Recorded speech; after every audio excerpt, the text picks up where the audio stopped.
من الشيطان اللعين الرجيم. بسم الله الرحمن الرحيم. الحمد لله رب العالمين، ثم الصلاة والسلام على أشرف الأنبياء والمرسلين، حبيبي وحبيب إله العالمين أبي القاسم محمد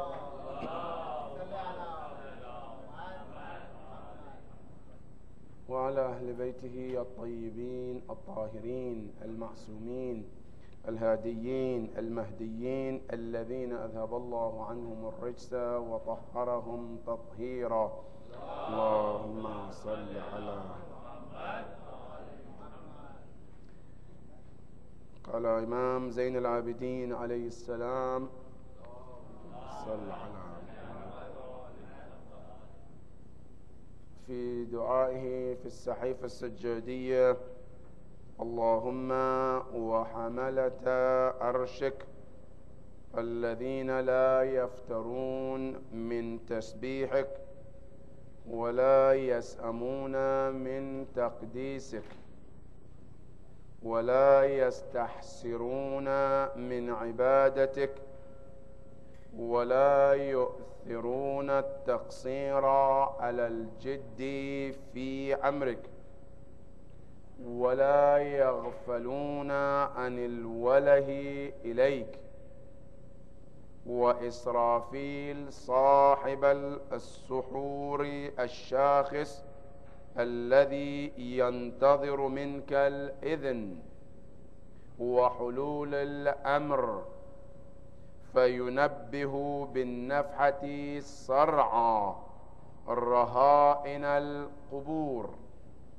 وميكائيل ذو الجاه عندك والمكان الرفيع من طاعتك وجبرائيل الأمين على وحيك المطاع في أهل سماواتك المكين لديك المقرب عندك والروح الذي هو على ملائكة الحجب. وصدق أمير المؤمنين أو إمام زين العابدين عليه السلام.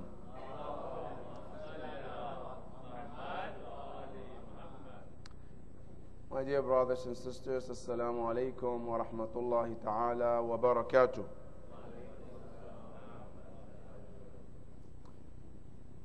Tonight, inshallah, we will continue with our session regarding As-Sahifa As-Sajjadiyya, this great book which is known as Zabur Ali Muhammad, and we will continue with dua number 3. And this dua, Imam talks about the angels and different types of their responsibilities. Inshallah, at the end of session, I will explain why is this important. Like when Imam taking time in the whole dua number 3, all he does is to discuss about different kinds of angels. And then at the end of the dua, he asks Allah to send his salawat to all of those angels. Now, what does the Imam get from this? What is the significance of talking about the angels in the whole dua? That is something that, inshallah, I will be talking about that at the end of the session, inshallah. But this dua was designated or was dedicated for all angels. But then out of the all angels, he specified one of them. When you look in the dua, it's called وَمِن دُعَائِهِ فِي الصَّلَاةِ عَلَى حَمَلَةِ الْعَرْشِ. He's talking about the entire angels, but specifically the angels who are carrying the throne of Allah. So that is what the Imam named this dua for. The angels who are carrying the throne of Allah subhanahu wa ta'ala. Before I proceed, I want it to be clear in our mind and the Quran as well, that the whole Quran from the beginning to the end Allah only mentioned angels by name. Only 2 angels. The entire angels that we have, only 2 angels, Allah mentioned them by name. Other than these 2 angels, any other angel, Allah mentioned their job, but not by name. Those 2 angels, the first one is Jabrail. The second one is Mikael.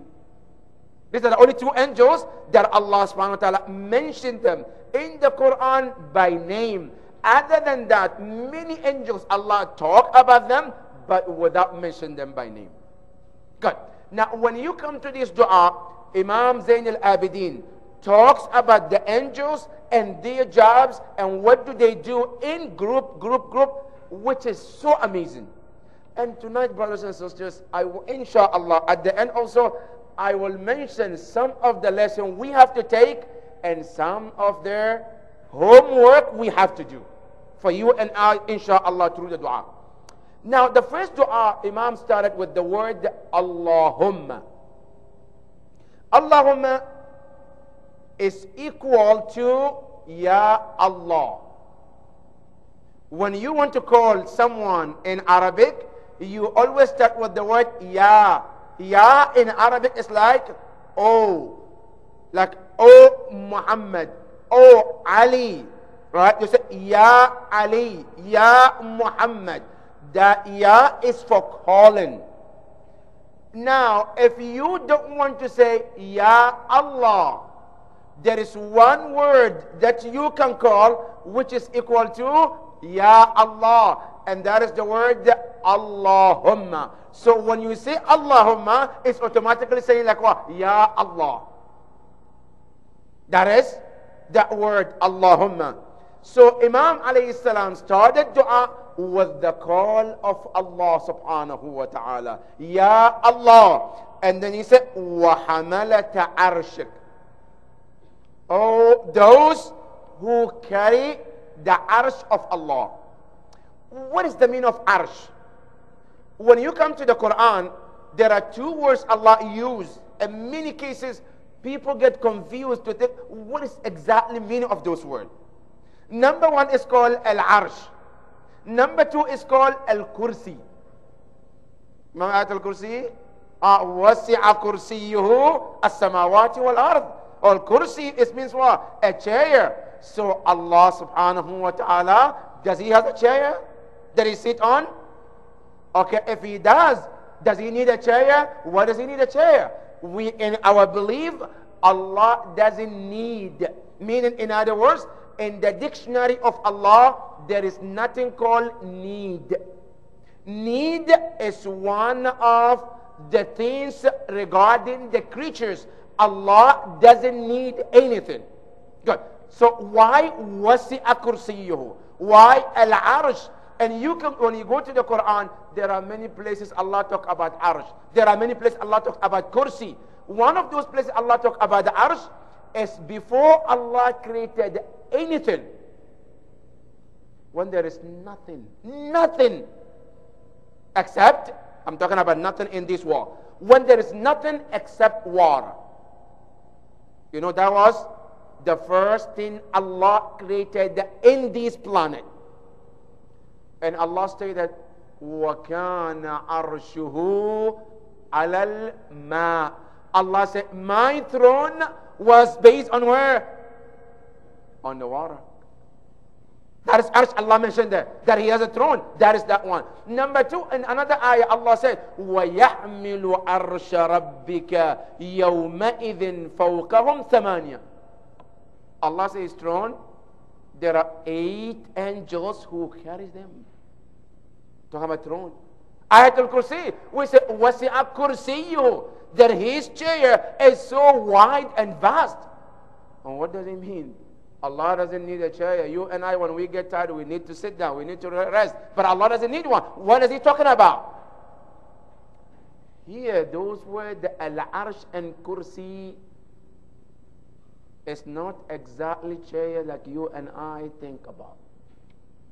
The word the arsh and kursi, usually in the Arabic language, it means a chair. Now in Arabic, before when they use the word arsh meaning chair, then later on they said they used to specify a chair for a teacher. When a teacher comes to teach, they keep a chair for him to sit and give a lecture. Right? Now after a while, then the chair became a symbol of a scholar and the teachers. Because the teacher always sits on the chair to give a lecture. Now later on, it changes from meaning a chair to mean a knowledge. Because a teacher or a scholar sit on the chair to give knowledge. So then the chair became what? A symbol of knowledge. So now, because it was used to mean a symbol of knowledge, Allah also used this chair to mean what? To mean a symbol of His knowledge. So when you hear in the Quran, وَيَعْمِلُ عَرْشَ رَبِّكَ, when you hear kursi, it's nothing but what? But the knowledge of Allah subhanahu wa ta'ala. Now with that, Allah subhanahu wa ta'ala, when you talk about the arsh, He's talking about what? About some angels that Allah has given some of His knowledge. And those that Imam is talking about them here. وَحَمَلَةَ عَرْشِكَ, those who carried the knowledge of Allah subhanahu wa ta'ala. And then He said, الَّذِينَ لَا يَفْتَرُونَ مِن تَسْبِيحًا. Wallah, brothers, let's listen this with the open ears and heart. Those who are carrying the throne of Allah. You know what Imam said? Imam is talking about them. He said, لا يفترون. Al-fatar in Arabic means weak. They don't feel weak at any point from tasbih of Allah subhanahu wa ta'ala. From the one that Allah created them, they always do tasbih 24/7, and they never ever feel weak in their body in regarding to tasbih of Allah subhanahu wa ta'ala. You and I, how many times do we pray a day? 5 times, right? And Fajr namaz, how much time would we complain? Huh? Now look at these angels. And they don't have any, you and I, mashallah, there is time for resting, there is time for show, there is a break in between every salat that you do, right? But with that, we complain. Now look at those angels. Imam is described, la yafturun, they never ever get weak from whatever they do. And guess when you started doing this? You think 20 years, 30 years ago? No, before the world was even created. They started this tasbih before you and I were even created. Before our grandfather Adam was created, they were doing tasbih, and they still have the energy to continue, and they don't have anything to complain. That is number one. Number two, and then say, wala yas'amun. As-sa'am in Arabic, they don't get stressed. Min takdis. At-takdis, when they are glorifying and they're talking about the holiness of Allah. That's one of the tasbih. When they glorify Allah, they do glorify Allah, and they don't get stressed for doing that. And you and I, when we say subhanallah, subhanallah, subhanallah, say, now I'm tired, I need to rest, I need a break. And we complain, and we think we're doing a lot, don't we? Now look at these angels. They're doing all day 24/7, and they don't get any tiredness, according to the Quran, according to the Imam Zayn al-Abidin. Then he continued and said, وَلَا يَسْتَحْسِرُونَ مِنْ عِبَادَتِهِ. And no, they feel at-tahassur. At-tahassur is they don't feel sad for worshipping Allah subhanahu. You and I, sometimes when you wake your children for namaz, or your alarm wakes you up, don't you get mad sometimes? You're sleeping, you set at your own alarm to wake on certain time for Fajr namaz or any salat, and then as soon as the alarm started, you get mad. Chuck, you turn it off so you can continue sleeping. You get mad. He's waking you for namaz, for ibadah, and you get mad at him. Now look at the angels. Imam Zayn al-Abidin, he says, La yastahsirun. They don't feel any sad or sorrow when it comes to the ibadah of Allah. As a matter of fact, they feel happy and enjoy ibadah of Allah subhanahu wa ta'ala. And let me tell you, brothers and sisters, You know there are certain people are like that too, right? Don't think that this is just an angels, right? You and I, we can get that level. That when we stand in front of Allah, we enjoy the company of Allah subhanahu wa ta'ala. Those angels, they have got to the level where they always feel joy and happiness when they do when they are in presence of Allah subhanahu wa ta'ala. Certain people also are the same, like our Imams alayhimus salam.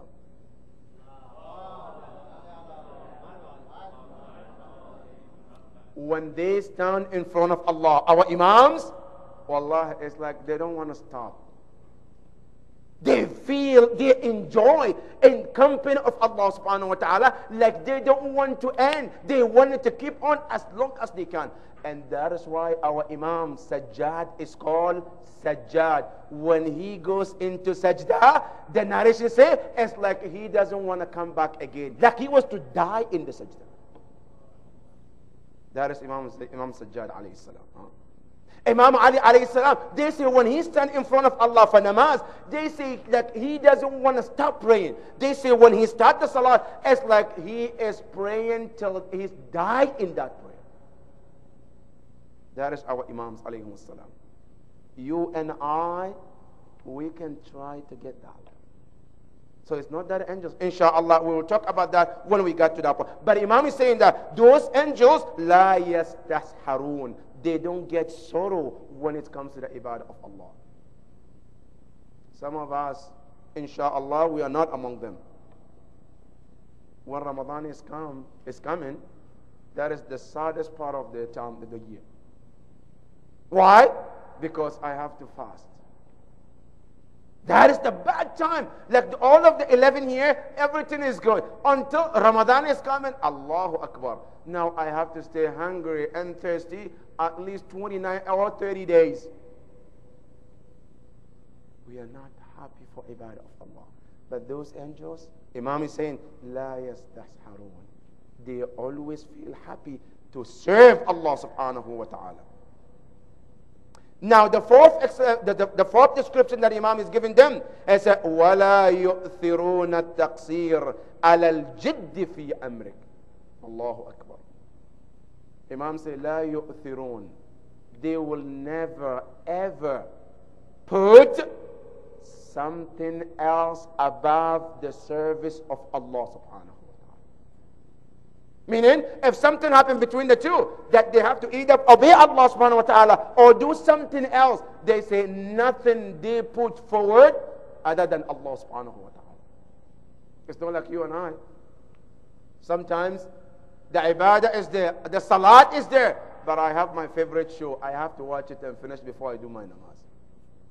Sometimes I'm playing a game, and this game is so important that I hear Hayya ala Salah. I say, no, I gotta finish this game before I go do my namaz. Sometimes I'm doing something in my work. I hear the time of Salah. I say, no, I gotta finish this last job, and then I'll go do Salah. The angels, they don't put anything at first before Allah subhanahu wa ta'ala. Allah is the priority in their life. According to Imam Zayn al-Abidin alayhi salam. And then he said, number 4, وَلَا يَغْفَلُونَ عَنِ الْوَلَهِ إِلَيْهِ. They never become unaware. لَا يَغْفَلُونَ, become unaware. Imam said, they never become unaware. عَنِ الْوَلَهِ. Al-wala in Arabic means what? To become thinking about the existence of Allah subhanahu wa ta'ala. In other words, 24/7, they have Allah in their mind. They continuously thinking about Allah all the time. It's not like you and I, brothers and sisters. Especially we always, even at the time of namaz that we need to have Allah, we need to concentrate only on Allah.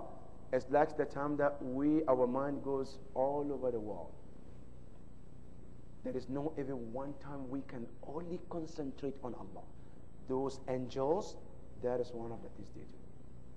They never, at one point, to become unaware about Allah subhanahu wa ta'ala. That doesn't exist in their lives. Imam said. And then now, see, up to here, Imam is talking about angels in general. Now he wants to go into details and by names. The first angel Imam mentioned in this dua is wa Israfil. Israfil is one of those angels. His name is not mentioned in the Quran as we mentioned earlier. There are only two angels. One of them is Jibreel, the other one is Mikael. Right? These two are the only ones are mentioned in the Quran. But the other angels, their names are mentioned in the ahadith, and one of them is Israfil. And Israfil and Imam, not only he mentioned them by name, and then he tells you and I their job, what they do. So that way you are aware about those angels and their jobs and their responsibilities. By the way, before I go to that, let me pause right there and take you to the Quran. You know, Quran also talks about the angels. But then Quran mentioned them and their jobs into 10 categories. When you go to the Quran, Quran mentioned angels and 10 categories of their jobs. Let me show you to you some of them. The first one, Quran mentioned them as known as Ibadun Mukramun, meaning honored and respected servant of Allah subhanahu wa ta'ala. Angels are known as Mukarramun. They are honored, dignified, respected servant of Allah. That is the one that Quran describes them. Number two, another description Allah gave them, Allah said they never ever say no to His order like you and I. When Allah tells them to do something, they do it exactly as Allah wants. No addition, no reduction. It's not like you and I. Sometimes I feel like doing it, sometimes I don't. No, angels, they don't do that. That is number two about them, Allah said. And all of this, Allah mentioned it in the Quran. لا يسبقونه بالقول وهم بأمره يعملون. Allah said when He asked them, they do exactly what He asked them to do. That is number two. Number three is what Imam Zayn al-Abidin mentioned in the dua. And they are called Hamalat al-Arsh. Those who are taking care of the knowledge of Allah subhanahu wa ta'ala. And they are called, Allah mentioned them in the Quran, وَالْمَلَكُ عَلَىٰ أَرْجَائِهَا وَيَحْمِلُ عَرْشَ رَبِّكَ يَوْمَئِذٍ فَوْقَهُمْ ثَمَانِيَةٌ. That is three, number three. Number four, there are a group of them, their job is running the affairs of the world. Everything that you see is happening, there are angels who are running them. And Allah mentioned them in Surah Al-Nazi'at, فَالْمُدَبِّرَاتِ أَمْرًا. The affairs of Allah, they are the one running them. Sometimes certain things happen, but we don't know how and how does it happen. Allah subhanahu wa ta'ala said, no, these are the angels that are taking care of it. And in other words, they are considered as the secret service of Allah. They're working behind behind the door. You can't see them, but they're working. That's called mudabbirat. That's number four. Number five, some of them, Allah said, we have assigned them. Their job is to take care of what? Taking the arwah. And that angel, Allah, we know him in the hadith as called Azrael. But in the Quran, Quran never mentioned his name. Quran called him either Malakul Maut, the angel of death. That's all what Quran says about him. Quran never called him Israel as we do. But Quran mentioned him too. And his job is taking life of people and animals and jinn plus the angels as well. You know the angels, they're going to die too, right? Don't think that they're not going to die. They will. And the angel, this angel of death is the one who's going to take their life too before the Yawm al-Qiyamah. That is number five. Number six, there are some angels who are guardians of our actions. What do? They always check our amal. They write them. Allah didn't mention them by name, but Allah mentioned those angels that that's their job.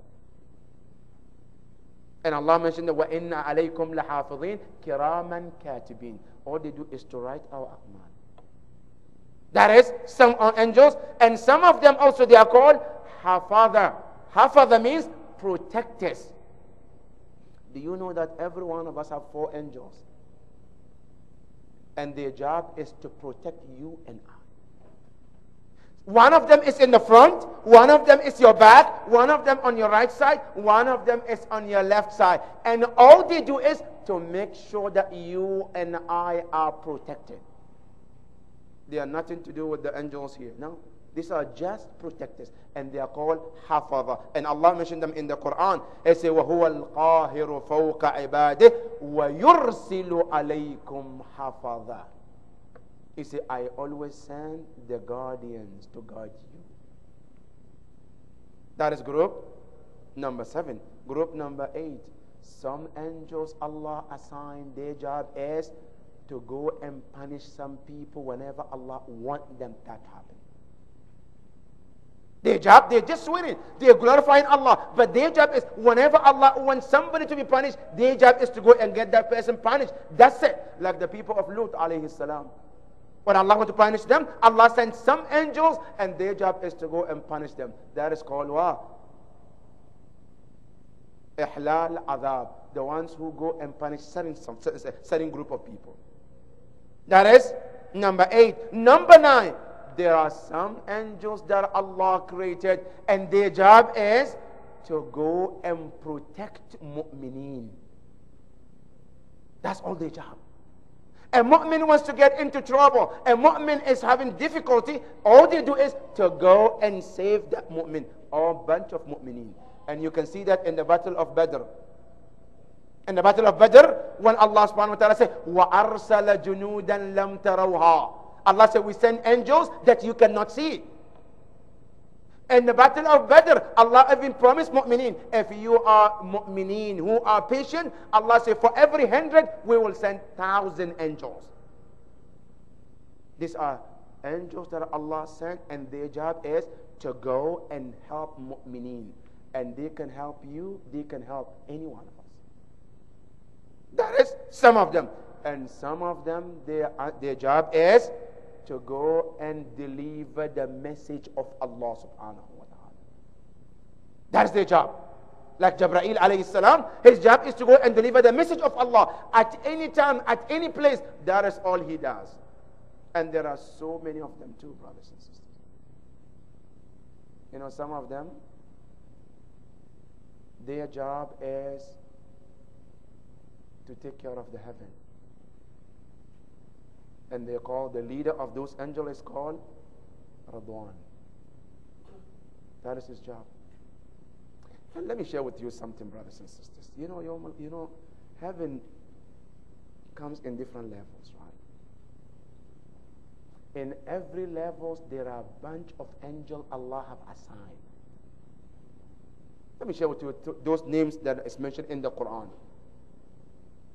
The first level of the heaven is called Jannatu Adn. Level number 2 is called Jannatu Na'im. Level number 3 is called Jannatul Ma'wa. Number 4 is called Jannatul Khuld. Number 5 is called Darus Salam. See here, brothers and sisters, we're looking for peace in this world, right? So I'm looking peace, quiet place. You know the real place that you can find peace is over there, that world. Not in this world. That's why Allah called one of the heaven Darus Salam, the house of peace. That is one of them. The number 6 is called Darul Illiyin. Another level. But they say the highest one is called Jannatul Firdaus. وَمَا أَدْرَاكَ مَا جَنَّةُ الْفِرْدَوْسِ. Now this is the levels of what? The heaven that Allah has mentioned in the Quran. But think about it. Every one of this level, there is level within itself too. It's not just one level and that's it. No, every one of these, like Jannat al-Na'im, there are millions of levels within itself. And one level for one mu'min, you know how the Quran describes it? وَجَنَّةٌ عَرْضُهَا السَّمَاوَاتِ وَالْأَرْضِ. Bigger than the 7 heaven and the 7th. And that is for one mu'min. Allahu Akbar. Allah is describing. And if I want to just give it closer to your mind, for example, if you are to have, let's say, your bedroom, just your bedroom, is bigger than the United States, and it's all yours. And it's free of charge too. That is Allah subhanahu wa ta'ala talking about. Now, all these heaven that we mentioned, within every level, there are angels that Allah created. Some of them, what their job is on the day of judgment, when you come to enter the heaven, have you been to some restaurant? There's always somebody standing by the door, and as soon as you walk in, they say, welcome in, right? Now Allah said we have something like that, Yawm al-Qiyamah, for you. But over there, it's not a human being. They are angels Allah have assigned to welcome you for coming to heaven. Then not only that, there are another angels inside the heaven. Their job is to come and serve you whatever you want. But all those angels who will be serving in the heaven, there is one angel that is their leader, and it's called Radwan. And Allah mentioned him in the Quran. And then there is another one also, who we ask Allah not to let us see him. And that is also the angel of hellfire. You know what Allah, when the hadith mentioned about him? They say when Allah created him, Allah didn't put a drop of rahmah in his heart. He doesn't know anything called rahmah, to have mercy or to have any patience or something. He said Allah didn't create him to have that. And he also is one of the leaders of the levels of hellfire too. And let me share you with you also some of the names of the hellfire too. Since we talk about the Jannah, let's hear about some of the levels of the hellfire too. Number one is called Jahannam. That is one. Number two is called Al-Hutama. Number three is called Saqar. Number four is called Ladha. Number five is called Hawiyah. And number seven is called Jahim. Number 8 is called Nar. And all these brothers and sisters, you know what is the beauty about the Quran? When you go to the Quran, Allah talks to you every one of these levels. Whether it's heaven or hellfire, Allah talks, what do you do to get in every level? If you want to go to Jahannam, Allah tells you, this is A, B, C, D, what you need to do, and you will end in the Jahannam. You want to go to Saqar, Allah tells you A, B, C, D. If you do, you end up in the Saqar. No doubt about it. Now you want to go to Jannah, Allah also tells you every one of them. Allah tells you this is A, B, C, D you need to do, and you end up into one of these heavens. Everything is clear as it can be in the Quran. But let me share with you some of the examples, at least so we can have an idea about what the heaven and the hell is about. Now, for example, about the heaven. In the hadith, they mentioned that the highest level of the heaven is called Jannatul Firdaus. Firdaus is the highest. That the Prophet even mentioned in some of the hadith. If you ever want to go to heaven, always ask Allah Jannatul Firdaus. Now, okay, we all want to go to Jannatul Firdaus, but it's not a free charge. It's not a free. You have to do something to go there, right? Yes. Ya Allah, what do I need to do to go to Firdaus? Allah said you have to do 6 things. And by doing those 6 things, you get in the card of getting to that heaven. Like when you go to certain hotels, before you enter your room, there is a card, right? Now, if they didn't give you that card, you can't get in. Because you have to swipe the card in to open the door. Now, Allah said that Firdaus is waiting. But for the card to swipe to get in is 6 actions. Quickly, what are those 6 actions? Number 1, you have to be humble and fearful of Allah, at least in your salat.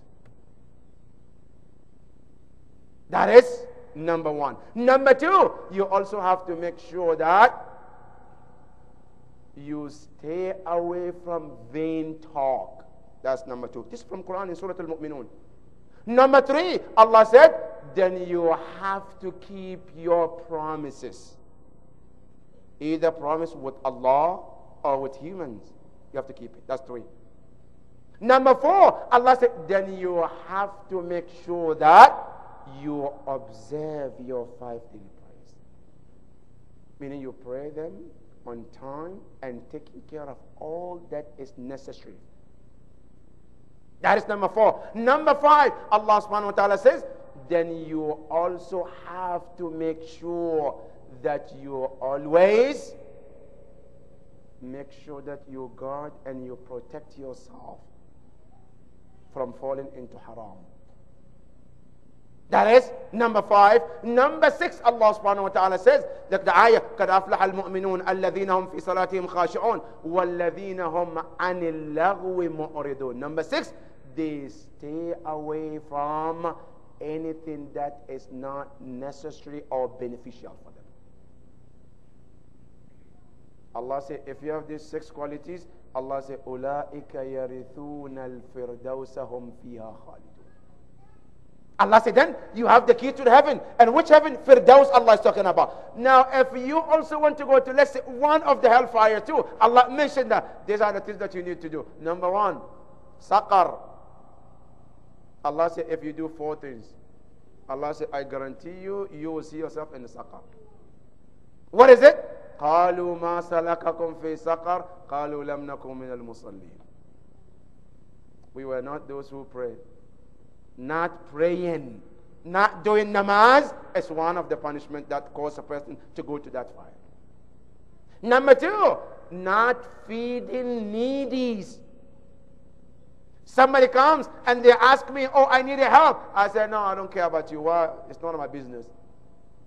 وَلَمْ نَكُنْ نُطْعِمُ الْمِسْكِينَ. That is 2. Number 3, وَكُنَّا نُكَذِّبُ بِيَوْمِ الدِّينِ. Taking Yawm al-Qiyamah as lightly. Not believing in the day of judgment. That is number 3. Number 4, also going with the flow. Anybody who comes, yes, you don't care. There is no sense of thinking. Anybody said this, we go here. Tomorrow we here. وَكُنَّا نَخُوضُ مَعَ الْخَائِضِينَ. We just go with people wherever they go. Allah said these 4 things, if you do, then you have to end in saqar. Every one of these, Allah explained what to do and what not to do. But what is more important, brother, we all want to go to heaven, don't we? But the Prophet ﷺ explained what we need to do in order to get to that heaven. But the bottom line is, in every heaven, there are angels that Allah created, and their job is to do certain things that Allah subhanahu wa ta'ala mentioned. And the first Imam, now I'm taking you back to the dua of Imam Zayn al-Abidin, where he says, the first angel that he mentioned is called Israfil. What is the job of Israfil? He mentioned in dua, he says, وَإِسْرَافِيل صَاحِبُ السُّورِ. The companion of the horn that he will blow. Ash-Shakhis, who has been assigned and known. الَّذِي يَنْتَظِرُ مِنْكَ الْإِذِنِ. He's waiting the order of Allah subhanahu wa ta'ala. And you know him, Israfil, he blows horn twice. He will blow the horn twice. One, the first one is to indicate that the world has come to an end. فَإِذَا نُفِخَ فِي السُّورِ فَلَا أَنْسَابَ بَيْنَهُمْ. When he blows the horn, everything that lives on the planet, Allah subhanahu wa ta'ala said, then they all perished. That is the first one. Now the second one is when he blows is an indication of Yawm al-Qiyamah. فَإِذَا نُفِخَ فِي السُّورِ فَإِذَا هُمْ قِيَامٌ يَنْظُرُونَ. When he blows the second time, we all come out of our grave and we'll be looking left and right.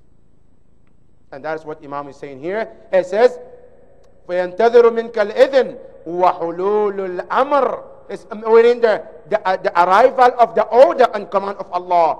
فَيُنَبِّهَ بِالنَّفْخَةِ سَرْعَ رَهَائِنَ الْقُبُورِ. He said, with his horn, he wakes up the deceased, those who happen to be in their graves. And you know him, he will be the first one Allah brings back before Yawm al-Qiyamah.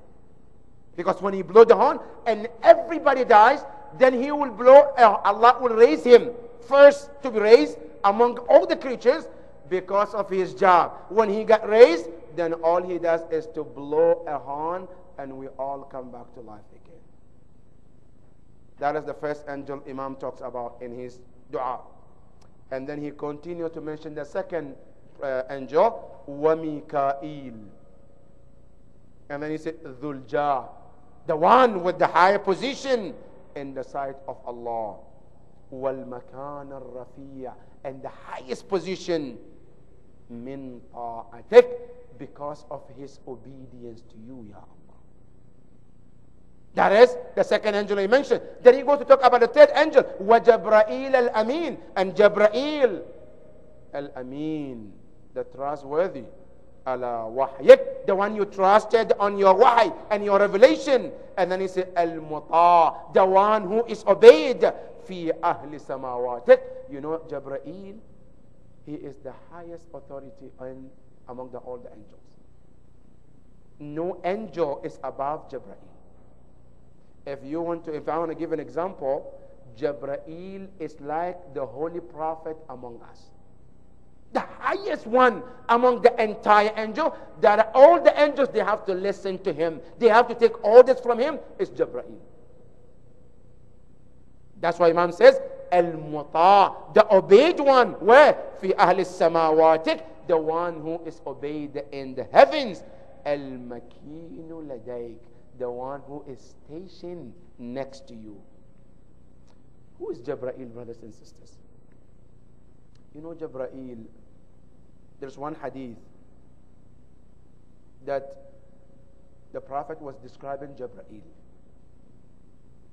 where he said about Jabra'il that Allah subhanahu wa ta'ala never created someone as handsome as he can be among the angels, like Jabra'il, and as huge as he can be, more than the angels.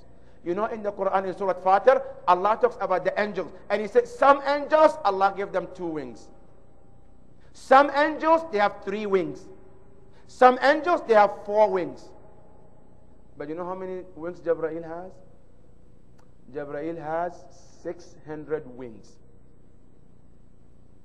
And 1 wing, just one, is bigger than the entire world. And that is why he never comes in this world in his shape, because it's not going to fit. Whenever he wants to come with the wahy, he has to turn himself in the form of human so he can come and meet the Prophet. But in tafsir, they said the Prophet saw him. In Surah Al-Najm, Allah said, لَقَدْ رَأَى مِنْ آيَةِ رَبِّهِ الْكُبْرَى. That ayat al-kubra, where the Prophet saw the biggest miracle of Allah. In tafsir, they say the Prophet saw angel Jabra'il in his real form.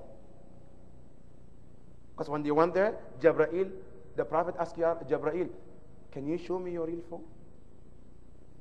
But you know what the Jabra'il said? He said, Ya Rasulullah, are you ready to see it? The Prophet said, sure.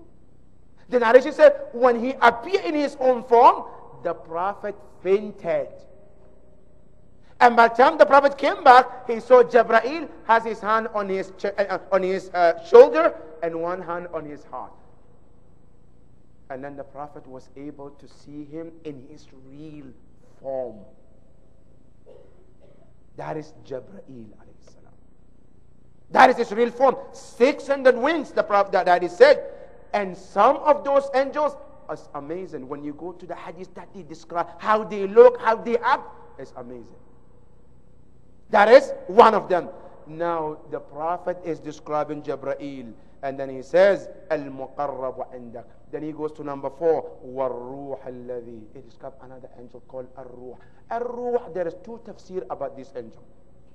Some scholars say Ar-Ruh, that is mentioned in the Quran in Surah Al-Qadr, Tanazzalu al-Malaikatu War-Ruh. Here some scholars say Ar-Ruh is Jabra'il. Some scholars say no, Ar-Ruh is another special angel Allah created.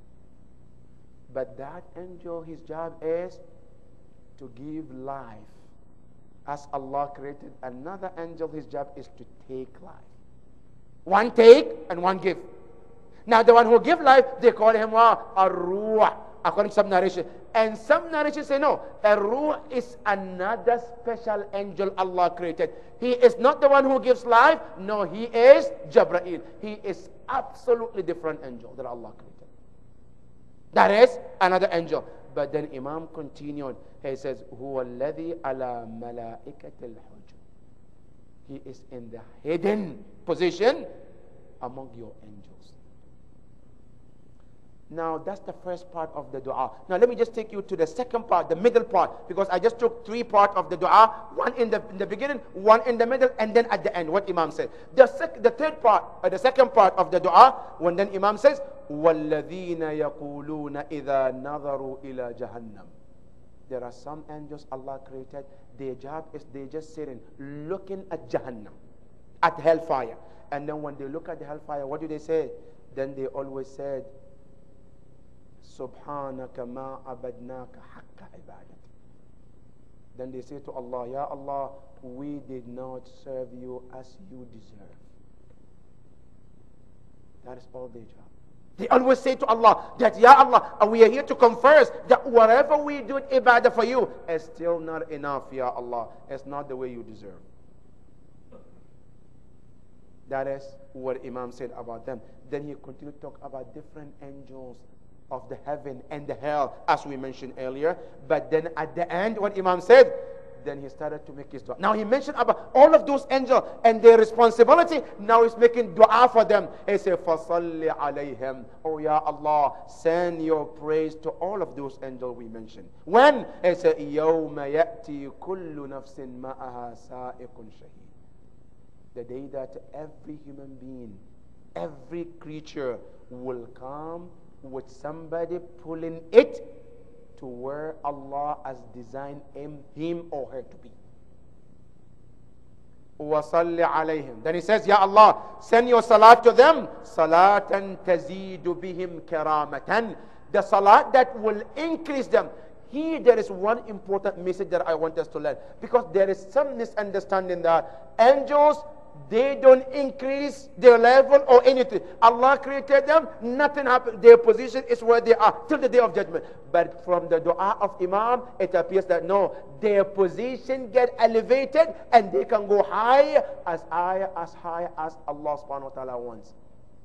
And the point is from here. Imam said that salatan taziduhum. He says salawat that will increase them. Karama, your honor, ala karamatihim, on top of the honor that you already give them.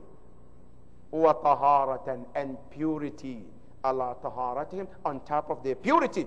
And then he said, Allahumma wa idha sallayta ala malaikatik. Ya Allah, when you send your salawat to on your angels, wa rusulik, and your prophet and your messengers, it says, wa ballaktahum salawatana. And you remember to say, Allah, send our salawat to them as well. And then he said, also don't forget yourself. See, in dua, it's good to always make dua for others, right? But don't forget yourself. Imam is telling us one of the lessons we learn from here is that Imam is making dua for them, sending salawat to them. And then he says also, فَصَلِّ عَلَيْنَا. Even in your salat, when you first send salawat to the Prophet, Assalamu alayka ayyuhan nabiyyu wa rahmatullahi wa barakatuh. Then you say what? Assalamu alayna wa ala ibadillahi as-salihin. You make dua for somebody else, but don't forget yourself. Sometimes when we make dua for marhumin, Allahumma gfir li this, but did we ever read Fatiha for ourselves too? It's very good, brothers and sisters, sometimes to save some Fatihas for yourself when you get to that retirement home. That's what we do, right? Before I get to retire, I'm keeping money, right? I'm putting saving until the day I need it, then it's already there. Now start sending Fatiha, saving with Allah. Say, Ya Allah, and Imam has mentioned this in Dua al-Iftitah. See, we always forget ourselves, we make dua for marhumin, which is good, but remember to make dua for yourself. In Dua al-Iftitah that we read every in the month of Ramadan, it said, وَإِذَا جَمَعْتَ الْأَوَّلِينَ وَالْآخِرِينَ يَوْمَ الْقِيَامَةِ فَارْحَمْنَا. Ya Allah, the day that you gather all mu'mineen among the awwaleen, those who came before, and those who came at last, I say, Ya Allah, have your mercy on them, and don't forget to have mercy on us. And that is important lesson, brother. Don't forget yourself. Because whenever they are, someday you and I going to get there too. So don't think that, no, they are marhumin, and I'm going to be what? Always alive. No. And Imam said, فَصَلِّ عَلَيْنَا. Ya Allah, send your salawat on us too. بِمَا فَتَحْتَ لَنَا مِنْ حُسْنِ الْقَوْلِ. As you have given us the beautiful way of a beautiful way of expressing ourselves, talking to you and making dua. He said, فِيهِمْ إِنَّكَ جَوَادٌ كَرِيمٌ. And you are the generous one and Kareem. Kareem means is the one who is very kind. That is the end of dua. Now let me take you back. Why do we do this dua? What is the significance of this? Quickly, I'll mention two reasons. Number one, believing in angels is part of our aqidah in Islam. You cannot become a good Muslim or a Muslim if you don't believe in angels. Where is it? It's mentioned in Surah Al-Baqarah, where Allah subhanahu wa ta'ala says, آمن الرسول بما أنزل إليه من ربه والمؤمنون كل آمن بالله وملائكته وكتبه ورسله. That before you become a mu'min, you have to believe in Tawheed of Allah. You have to believe in the angels, and you have to believe in the books of Allah and the messengers of Allah. That is why Imam is talking about this, That is number one. Number two, the significance of believing in angels also appears in Surah Al-Baqarah. Because you cannot become muttaqi unless you believe in unseen. And the angels are unseen. الَّذِينَ يُؤْمِنُونَ بِالْغَيْبِ. Al-Ghaib means what? The first quality Allah mentioned about muttaqun is that they believe in unseen. And the angels are unseen. And you cannot be a muttaqi unless you have a faith in those angels. That is the importance of this dua that Imam is talking about, the angels. Now the last message, brothers and sisters, is very important. We just heard about the angels. But those angels, brothers and sisters, the significance of them is mentioned in this dua. But one homework that we can do. We all can become better than the angels. We have that potential, right? As a human, we have the potential of becoming a better servant of Allah, better than the angels. We can do that. But I'm not asking you to be better than the angel. Because it's not an easy task. But we can be at least at the same level of angels. Not to be above them. No, you can be at the same level with what? With the angels. Is anybody was able to reach that? Yes. Who is that? Ja'far al-Tayyar. Ja'far al-Tayyar is one of those who are at the same level with the angels, and he's not ma'asum. Because sometimes when we talk, he's ma'asum. How can I compare myself with ma'asum? Ja'far was not a ma'asum, but he was at the same level with the angels.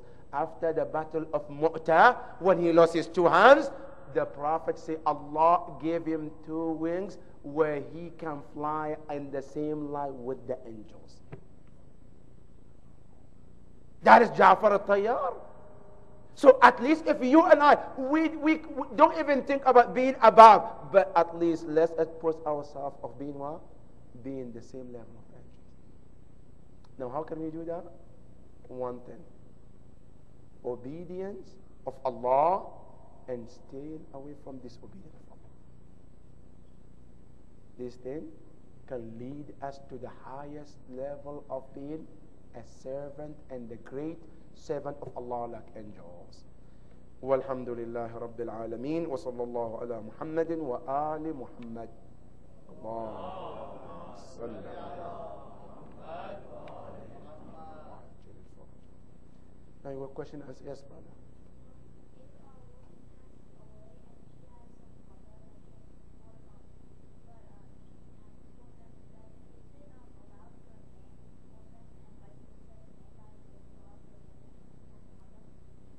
A question that brother is asking is that when a woman passes away, is it okay for a man, if she has a qada salat, prayers that she missed in her life, is it okay that a male pray for her on her behalf? Or the other way around, if a man passes away and he has qada namaz, can a woman pray on his behalf or no? If a man dies, a man have to pray on their behalf. If a female dies, a woman have to pray on her behalf. The answer is yes. If a woman passes away, a man can pray on her behalf. If the other way around, if a man passes away and a woman wants to pray on his behalf, yes, he can pray on his behalf. But one important thing is that the person that is praying have to make the niyyah on behalf of the person they're praying for. Meaning, if I'm praying for a sister, I said I'm praying qada namaz niyabatan, means on behalf of Fatima, and then mention the name, and then I can go to that salah. Or if I don't mention it by mouth, I have to keep in mind that I'm praying this salat on behalf of this woman or on this brother, and that is fine. So yes, you can do that. Yes.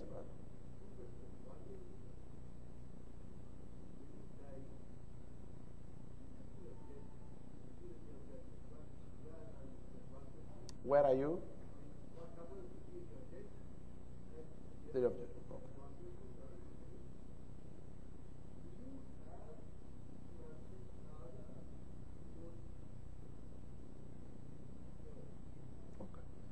Two questions brother is asking. Question number one. When a person passes away, what happened from the time they die till the day of judgment, Yawm al-Qiyamah? What is happening? What happens between that period, from the day of death till the day of judgment? That's question number one. Question number two, do you have to be shaheed to go to heaven? That is the second question. Do you have to be killed in the path of Allah?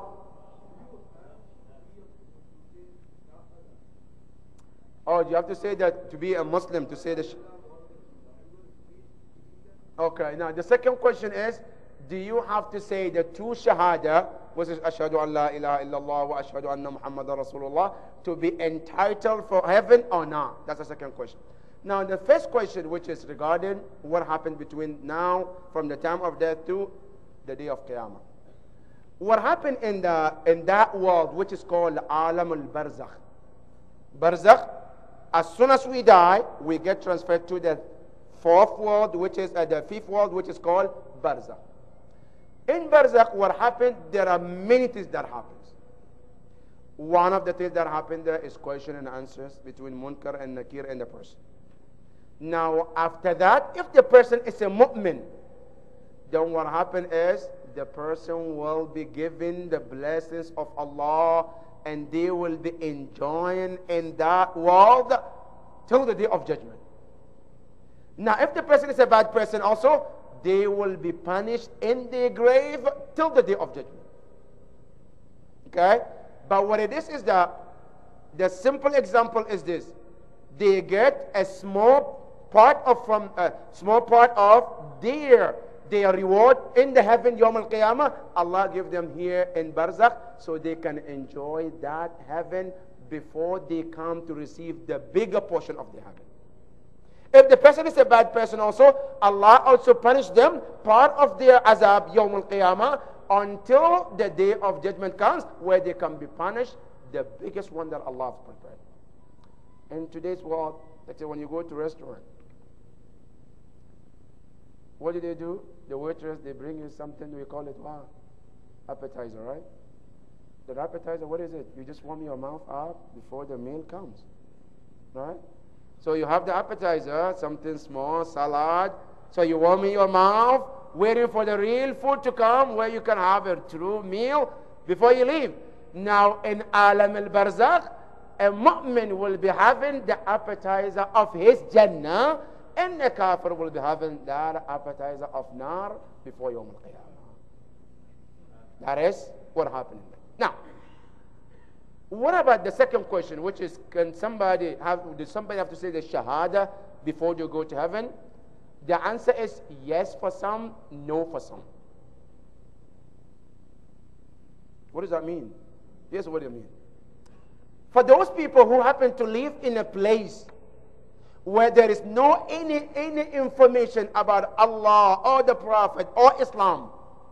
Let's say, for example, somebody live in Amazon forest, never heard about Allah or Prophet or anything, and they die on this situation. Allah is not going to punish them. يوم القيامة وما كنا معذبين حتى نبعث رسولا. Allah said it's not our custom to punish somebody unless the message get to them first. Since he didn't get the message, Allah is not going to punish him. That is why I say for some people like this, they don't need that. And some of our scholars, they give example that between the time of Prophet Isa and Prophet Muhammad, there are a time that people lost the message. So those people who were born at that time and died at that time, they didn't have any connect with any previous message, nor the coming message. Those people, Allah is not going to punish them. But for those people like you and I, who heard the message of Allah, they heard the message of the Prophet, and they declined, yes, they wouldn't go to heaven unless they say the Shahada. Yes. Yes, please. We believe that only the Muslims will go to heaven. Christians say only the Catholics will go to heaven. And Judaism will. Yes. Now, how do you reconcile? Quran reconciled that to say that إِنَّ الَّذِينَ آمَنُوا وَعَمِلُوا الصَّالِحَاتِ لَهُمْ جَنَّاتٌ تَجْرِي مِنْ تَحْتِهَا الْأَنْهَارُ. Anyone who believes in Allah, that is ticket number one. Ticket number two, وَعَمِلُوا الصَّالِحَاتِ, and they did the good deeds. Whether they are Jewish or Christian or Muslim, they're going to heaven. The key is to believe in Allah and do the good deeds. If you happen to be at the time of Prophet Musa alayhi salam, yes, you're going to heaven. If you happen to be among the time of Prophet Isa alayhi salam, yes, you're going to heaven. If you happen to be at the time of Prophet Muhammad and you believe in these two, you're going to heaven as well.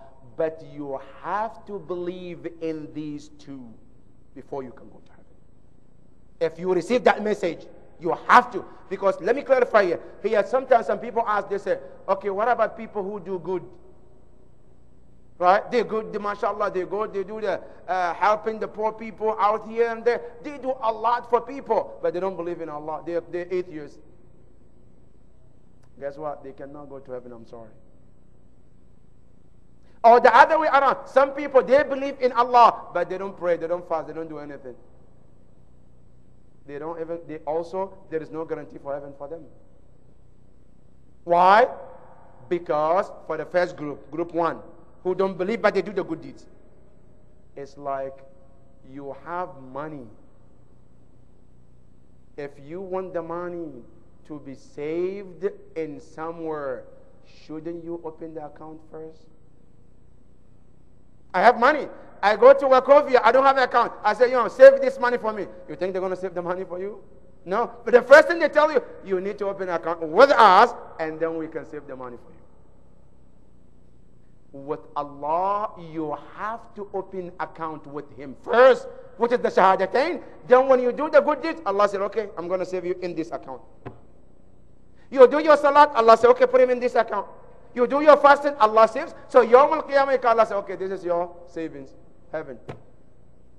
But if you don't open account with Allah, with that two Shahadatain, what do you want Allah to save your money, your deeds? There is no room for saving for your amal. The same thing applies to those of us who believe in Allah, but they didn't do the good deeds. Trust me, there is no way of going to heaven.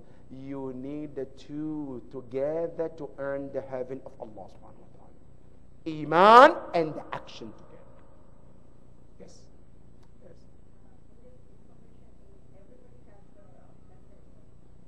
Right.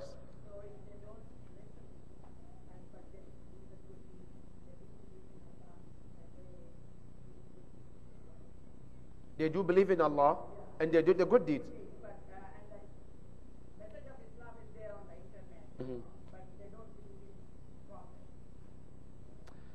You cannot believe in Allah without believing in the Prophet. It's like puzzles. If you buy a puzzle and one of them is missing, it's incomplete puzzle. You can't get it to work for you. Yet it's puzzle, but one of them is missing. Now it's not a full puzzle. For the puzzle to work, you need every piece of it in order to show the image of that picture that you're looking for. Islam is also a complete package. I can't say I believe in Allah, but I don't believe in the Prophet. That is incomplete faith. I can't believe in the Prophet and not in Allah subhanahu wa ta'ala. So this is incomplete. They have to believe in the Prophet as well before Allah subhanahu wa ta'ala accepts. Yes. Yeah, they believe in Allah, but they don't believe in the Prophet.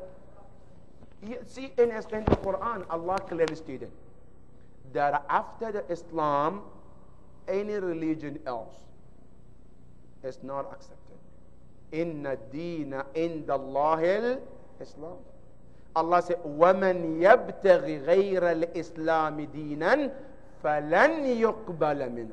Allah said, from the day that Islam became complete, anybody who takes any religion beside Islam, Allah said, we will never accept from them.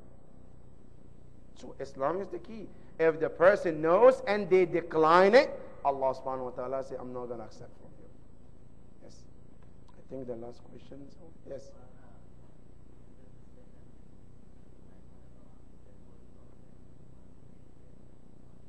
Yes.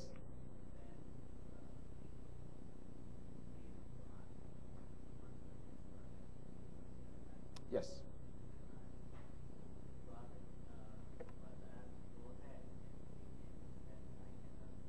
Absolutely.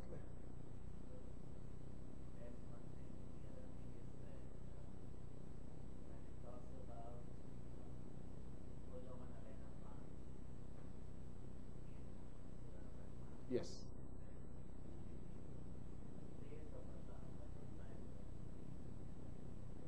What?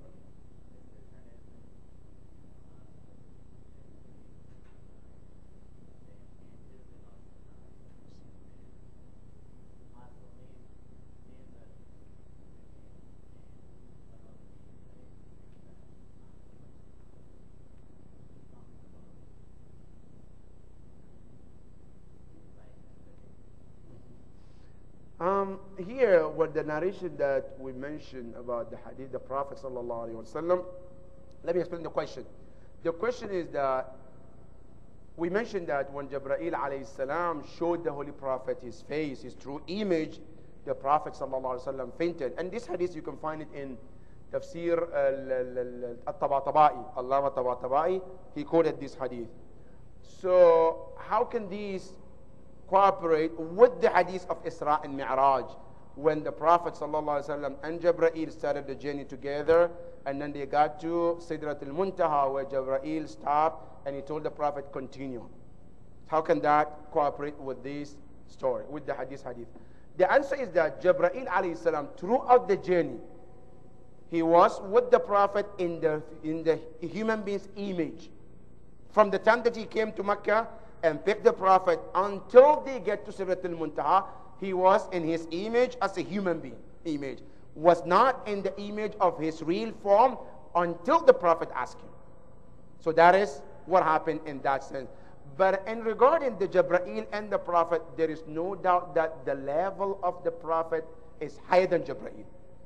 And not only the Prophet, even all our Imams, their level is higher than Jibreel. That is for sure. But this is just telling us about the image that the Prophet ﷺ saw, because that was the first time he saw Jibreel in that image. But that doesn't mean that Jibreel is better than the Holy Prophet. No, the Prophet is better than the Jibreel alayhi salam. That is that one.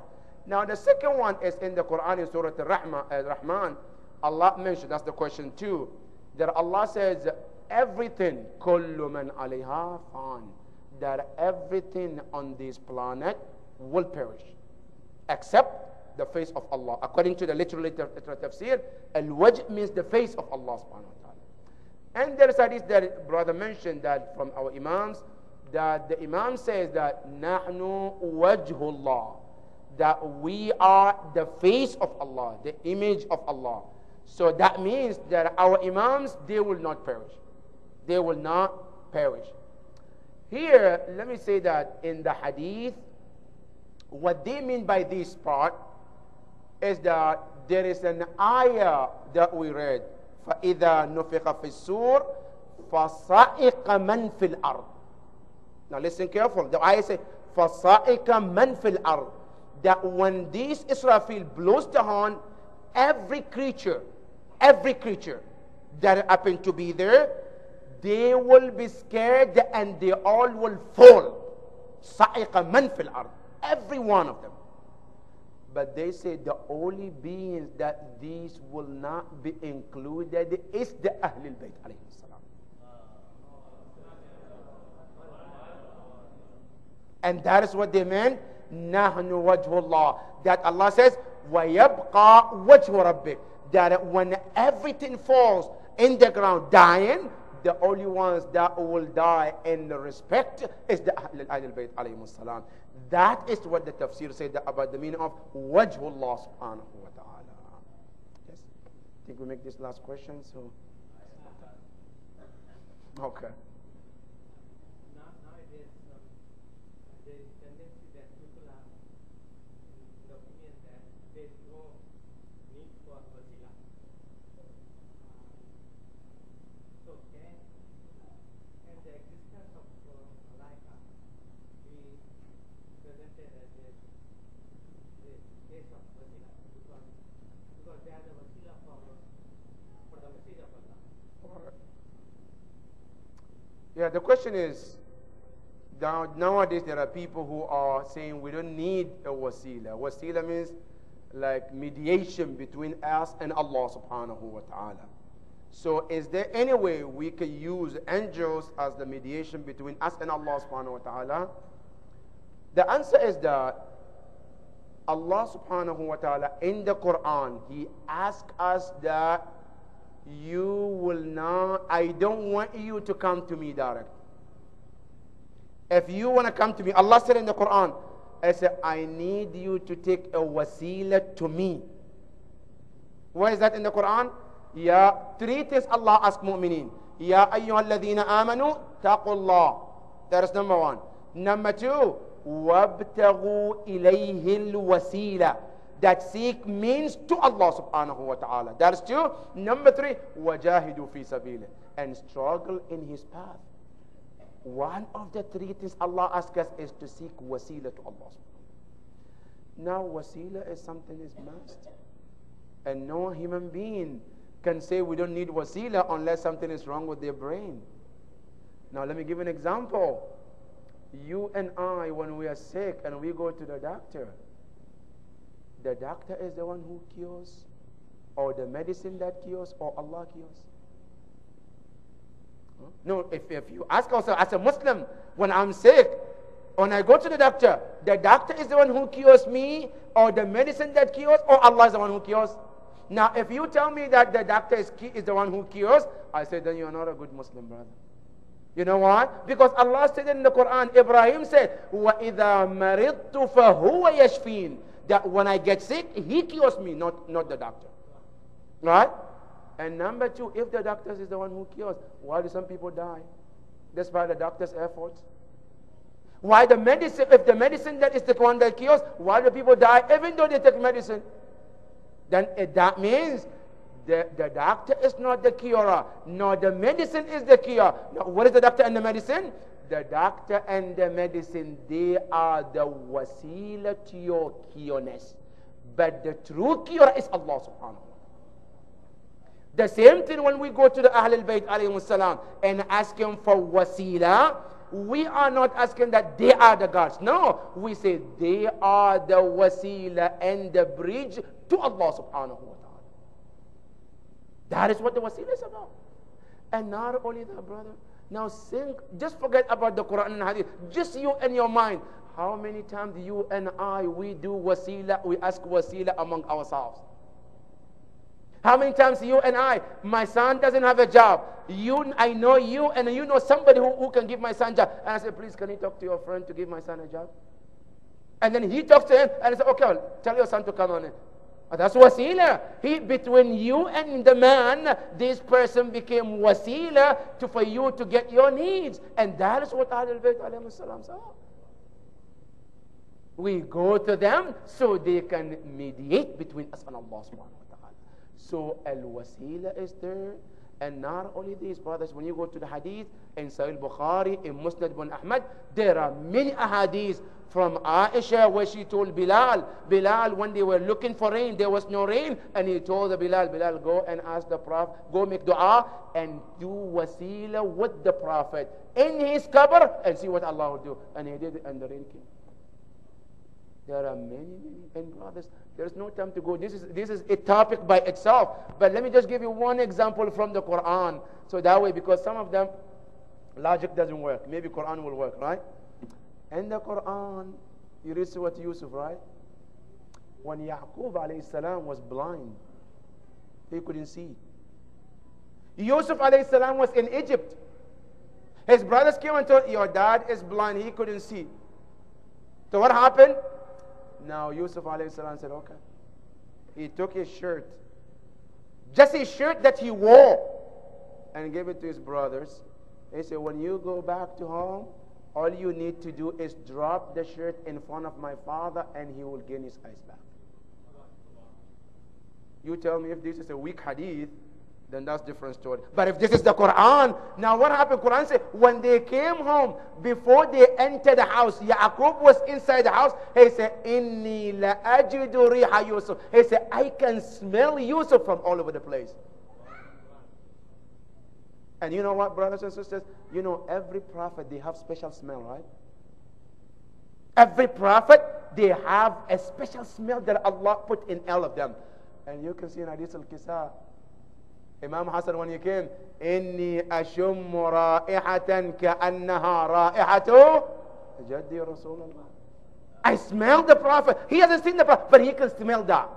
Right? So every prophet has the special smell that Allah gave them. Now this Yusuf alayhi salam, he wasn't there, and he sent his shirt, and the shirt made the father to gain his eyes back.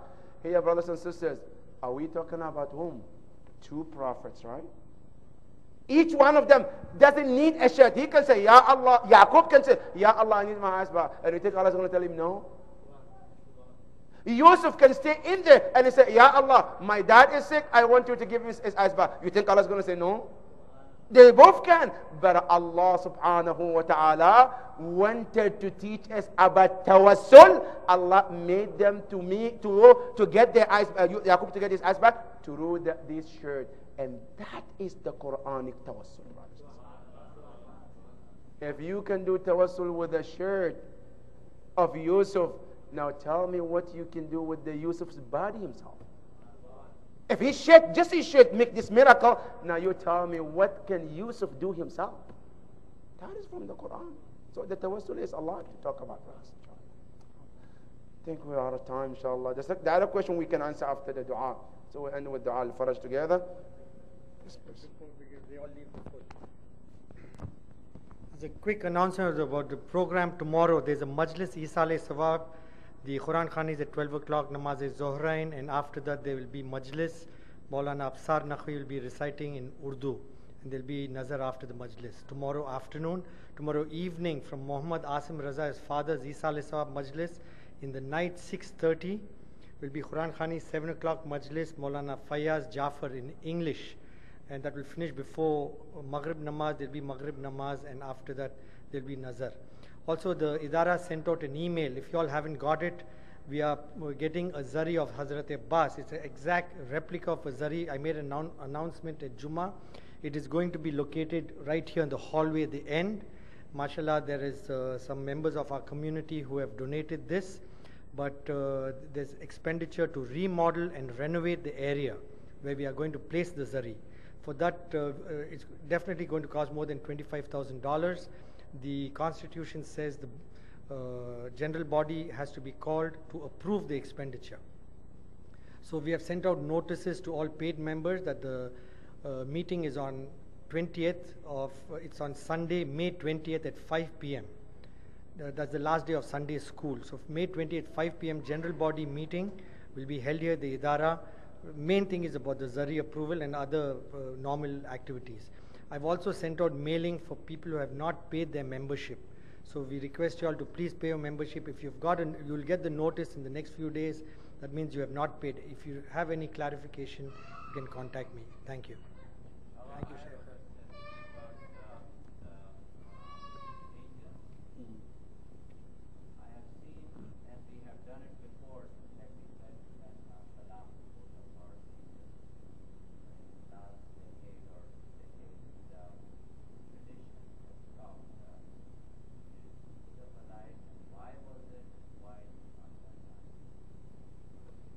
The question is that, brother is asking that years ago, when we do our salat, during the last salam, we look at the left, Assalamu alaikum wa rahmatullahi wa barakatuh.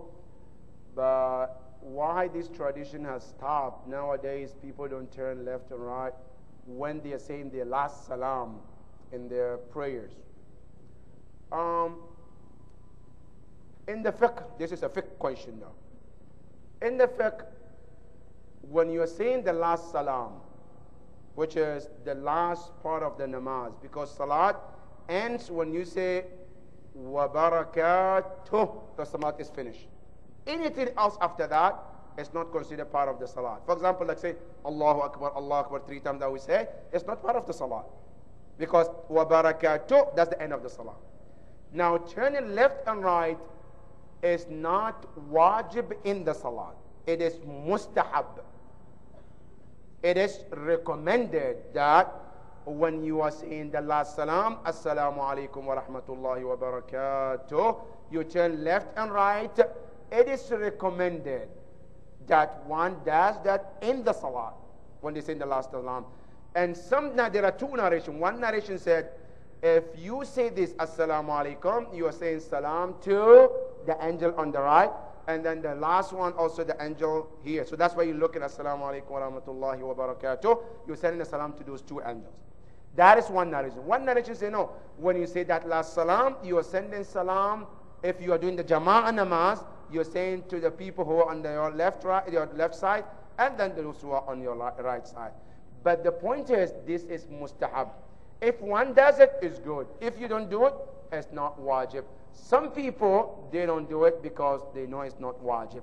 But it's something that one can do if they want to. Correct? I believe that's inshallah. Now we go to Dua al-Faraj together. Bismillahir Rahmanir Rahim. Allahumma kun li waliyika al-Hujjat ibn al-Hasan. صلواتك عليه وعلى آبائه في هذه الساعة وفي كل ساعة وليا وحافظا وقائدا وناصرا ودليلا وعينا حتى تسكنه أرضك طوعا وتمتعه فيها طويلا برحمتك يا أرحم الراحمين. صلوات.